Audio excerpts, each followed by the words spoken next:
I think the best way to control people is to control their emotions. You say, Brian, why are you so upset today? Well, I'm upset because of this person or this thing.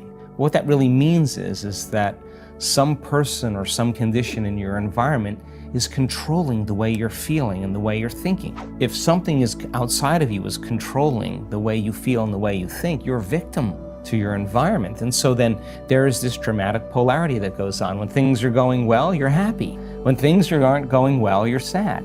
But when you learn how to self-regulate and create more coherence in your brain and heart, then you're no longer dependent on your outer world controlling your mood. In fact, you begin to realize how you think and feel begins to produce effects in your outer life. Now you start believing more you're the creator of your life and less of the victim of your life. Now that isn't something that you take one bite of and swallow and it's all over.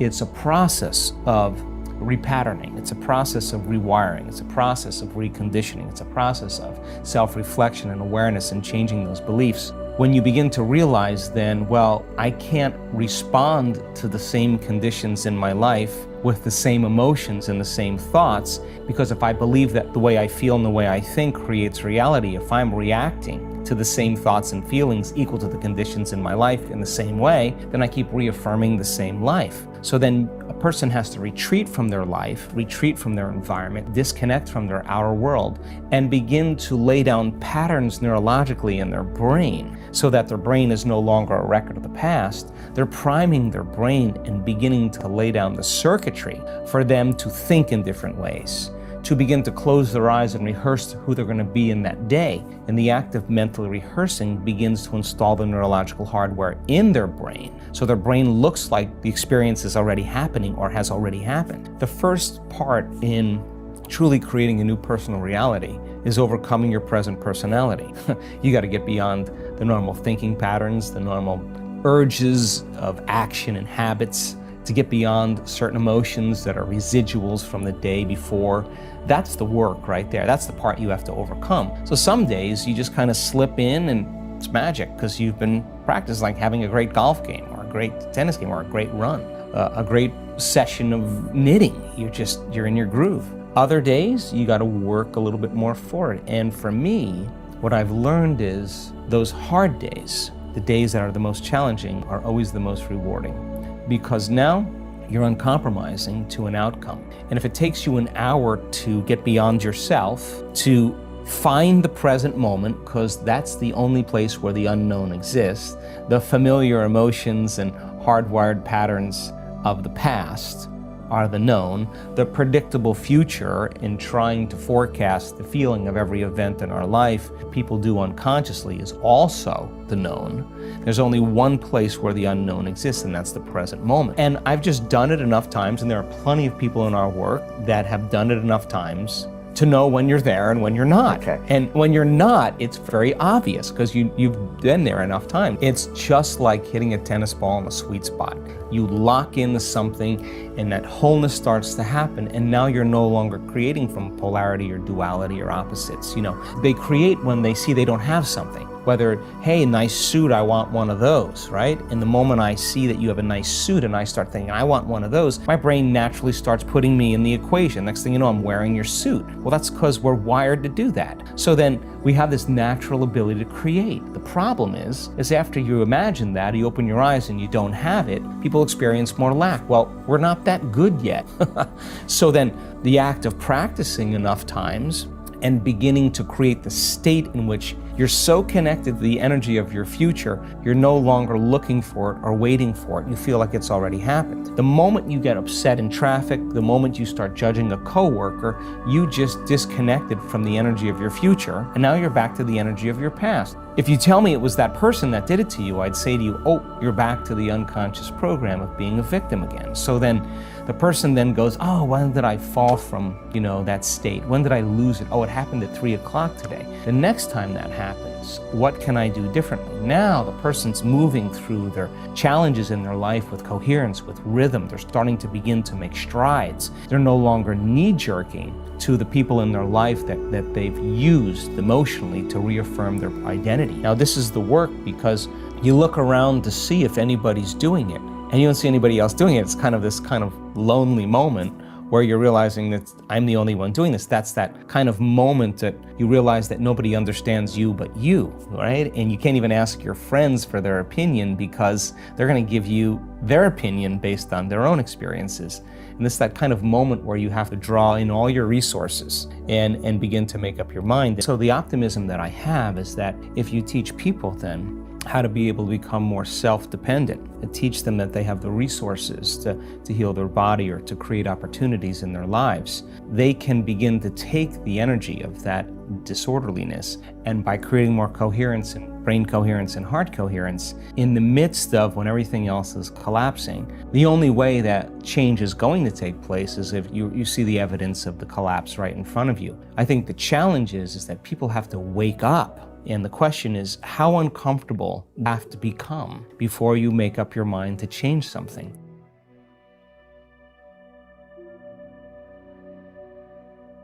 Why most people don't get what they want out of life?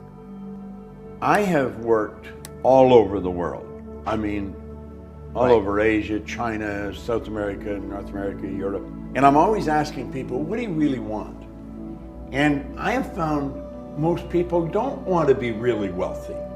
What they do want is they don't want to have any financial concerns. If they want to buy a new suit, they can go and get one. If they want to take a trip, they can take the trip. If they want a new car, they can get the new car. They don't want to just run out and spend or buy. They don't want to have any financial concerns. 2, they want to wake up in the morning excited about how they're going to spend their day. And the 3rd, they want to mix with people who are upbeat and creatively productive. Those are the 3 things that people really want. So in answer to your question, if somebody's watching, what's the first thing they should do? Well, the first thing they should do is understand why we have goals, not just to set a goal, because most people don't set goals right. They're operating with a limited level of consciousness, so they're thinking, if I could get a little more money, and if I could get him to help me and her to help me and this happened, then I could do this. Maybe this is get a new car. What we've got to understand is we're trading our life for our goals. Literally trading our life. Would you trade your life for a car or a house? I don't think so. So it's got to be something really meaningful. And we're not taught to think this way.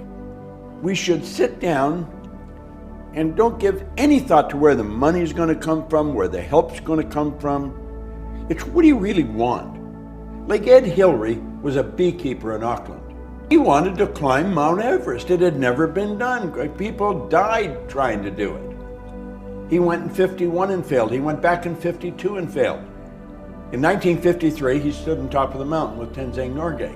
But he didn't know how to get there until after he had got there. Edison didn't know how to illuminate the world until after he had done it.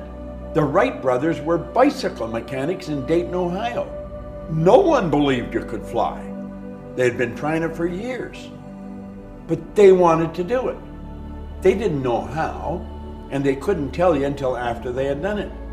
Now, the first flight only lasted 12 seconds. And the naysayer said, yeah, but they only were up there for 12 seconds. They said, we not only got up there, we kept the damn thing up there for 12 seconds. So when a person sets a goal, they've got to say, what could I want? If I just let my mind rock, just wander, use my imagination, how do I really want to live? That's what they should be doing. That's where it should start.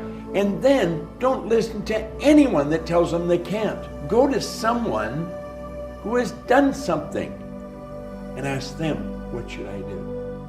And then do exactly what the person tells them.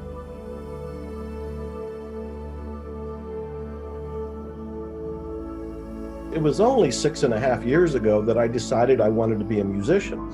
It was on my bucket list. I looked around when I turned the age of 60, 6.5 years ago, and said, what else do I want to do? And I thought, well, I always wanted to record music, but I didn't sing. I never sang in the shower. I never did karaoke, didn't sing behind the wheel of the car. I didn't know how to write songs. I knew 3 chords on a guitar, and I knew how to play the harmonica. I didn't know how to play the saxophone. didn't have a band, didn't know how to go in the recording studio, but I decided, and this is the teaching moment here.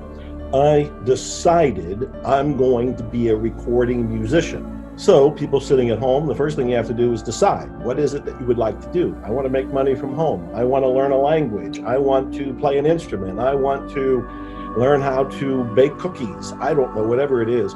But the very first thing is you set an intention, like I did, to be a musician. Here's the next thing that happens that most people don't acknowledge and they don't like. Fear sets in. And it did for me. I'm going to be a musician? I don't know how to sing. I don't know how to play the guitar. What if I am the worst in the history of the world? What if I ruined my reputation as an author, self-help, spiritual, whatever? What if people look at me as doing the musician thing as one of those, loser awards that you get on America's Most Idol, or whatever that thing was called years ago? And what if I just make a complete fool of myself? Every one of those fears. And Brian, look at 60-year-old man who was in the movie The Secret, who has written 80-some books, who is considered a self-help authority, who knows how to clear blocks, is being frozen by fear. So it's not unusual for somebody sitting at home saying to themselves, well, I want to do something, but I'm afraid. Guess what? We all get afraid when we want to do something we've never done before. It's called leaving our comfort zone. Our comfort zone feels comfortable because we've been living in it for quite a while. I've said that if I wanted to climb a mountain or go across a glacier or something, and I decided that this was going to be my intention, I swear to God, I'm going to be scared because I don't know how to do it. So what did I do? I knew to use some of the clearing techniques that I talk about in the book, and I'm going to reveal one of them right here, to explore my own beliefs. And one of them is just simply questioning the beliefs. I'll give you a great story and a great example. When I wanted to be a musician and I'm a nervous wreck about it, I almost gave it up. But I thought, how can I give up my own dream? What kind of a teacher would I be if that got out? And so I decided, no, I'm going to do this. Somehow, some way, I have to get past my fears. And I took a songwriting workshop that was a very small, intimate gathering outside of Austin, Texas.